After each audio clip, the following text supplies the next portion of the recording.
OK, well, last October at the World Championships in Chicago, British boxers won 2 bronze and a precious gold, Britain's first at world level. The Olympic boxing tournament in Beijing starts in 89 days, and Britain will have a record 8 boxers in the ring. Steve Bunce went to say hello.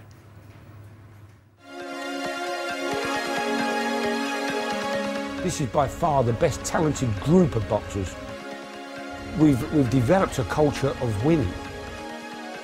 They know if they're going to earn any money in the pro ranks, then they have to go to the Olympic Games and medal.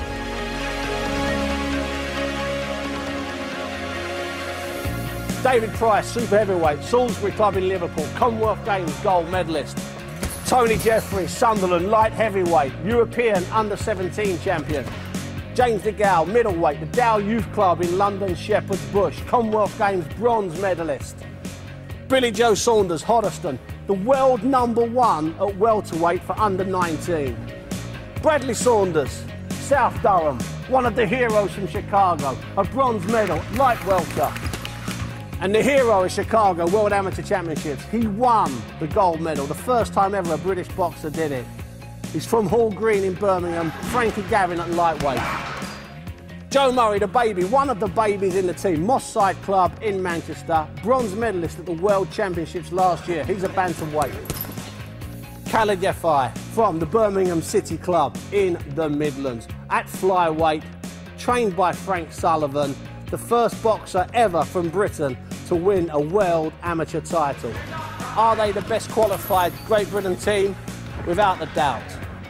At the end of the day, we're all just like working class lads from working class families, and we're all like scallies going to Beijing to fight on the telly type of thing. You know what I mean? We do all like on our downtime, we like and go out. We'll go out and have a drink and have a lad. We're just normal lads. No one expected 8 of us to qualify for Olympics. Everyone still says it could be a big fluke or whatever it can be, but time it gets there, I can tell you, 8 of us will be bringing medals back. You've all got a bit of attitude, is that a fair assessment? You've all got a little bit of something. None of you want to lose. It's friendship. We're that close as friends, and once one of us does well, the rest has got to follow. And when we all get together and we're like all drawn with boxing, we'll get together and just sit there and have a good chat about it and talk through, and we're all there for one other sort of thing. It's good, really, the way the team is.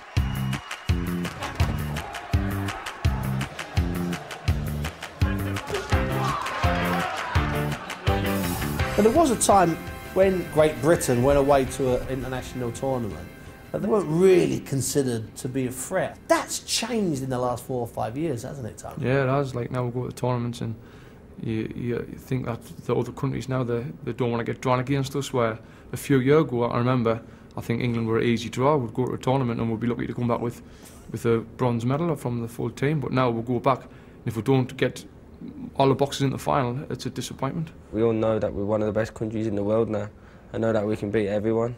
When you look at some of the top class boxers, but you think that they're good. But once you get in with them, then you think they're not as good as you think they are. Then you realise how good you are.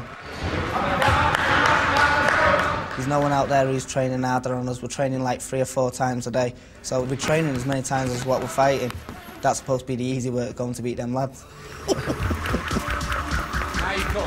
A lot has changed for Great Britain's amateur boxers. There was a time when they went away for just 1 night a month to Crystal Palace, and then only 6 or 7 months of the year. Not now. Now they spend 4 days and 4 nights each week here at the English Institute of Sport, and that's been going on for about a year. And in the 100 days leading up to the Olympics, the entire team of 8 will be away at tournaments, sparring with Cubans for over 70 of the 100 days. That's why the Great Britain amateur boxing system is the envy of the world. We've now got more money on board than we've ever had before. Not enough by any means, but we've got a lot more money on the board. We're now offering our podium boxers, who are full-time athletes now, enough money to live a reasonable, comfortable life. But what it's given them is give them now the potential to fulfil the dream that they've had when they first put a pair of gloves on. And the Olympic dream. The Olympic dream. Terry's put his foot down, got us like everyone we need behind us, like dietitians, weight management, everything all the way through. And obviously we're in full-time training now. It's the programme that we've been given. I think that's what's made us, like, obviously full-time and top class boxers. So you're professionals Yeah, really? Some train more than professionals, so I don't know what you'd call us. Ultra professionals. Super professionals. By the time the Olympics start, you might be having your 15th, 16th, 17th bout of the year. Yeah. Is that a lot, or do you think that's ideal preparation? No, that's ideal preparation. I think we should be boxing on a regular basis. That's the way you get better, that's the way you pick up things and get to know opponents, so definitely it's the right preparation. Now, going out to Beijing, you're going to be the #1, which is unique in British amateur boxing history. That's never, ever happened. Do you feel that puts a bit of extra pressure on you, Frank? No, really, no. But loads of people say that to me, but I just kind of go out there and do what I do, and as long as I perform well, then I know that I'll get the gold. Boxing is a unique Olympic sport. It's the only sport in the summer or the winter games where winning a gold medal isn't the highest and the greatest thing you can do. Sure, it's hard. It's incredibly difficult. It's a fantastic achievement for any athlete to win an Olympic gold medal. But unlike all the other sports, once a boxer wins a gold medal, he's got somewhere else to go. He's got the professional game. I'm fighting for my future and my family's future, and not only just for Great Britain and to make my country proud and my family proud or whatever, but you do have to think about the financial aspects of things. To have the whole nation behind me and win a gold medal for my country and make everyone proud would be brilliant. And not only that, to inspire younger up-and-coming boxers like All Garrison and Amir Khan, if I could do something like that, that'd mean just as much as like financial gain. I love the team ethos that they built up, because what struck me there was this great demographic mix. You know, you've got somebody from every corner of the British Isles there. Every single corner of the British Isles. Sadly, a couple of boxers from Wales and a couple of boxers from Scotland didn't quite qualify. We sent out to the 4 qualification tournaments, Gabby. I think we sent out something like 30 different boxers to get the 8 places. But we sent out 40 before Athens, and we just got Amir Khan. And what's happened is we've now got the money in our system. It's fantastic. And it's reaping the benefits. I mean, you make an interesting point during that film that the medal is not the be-all and end-all in boxing, or it's the beginning of the next stage. I think Olympic purists might have a quibble about that. And the only other issue that occurs to me is, are the ABA not doing scouting for the promoters? Not at all, who will then cash in? Because the pro promoters, they've stood back. They don't pay the ABA any money. As far as the ABA goes, the gold medal at the Olympics or the silver medal, that is the end. But of course, then the boxers gone, they've got to get a life. We can't begrudge them a living.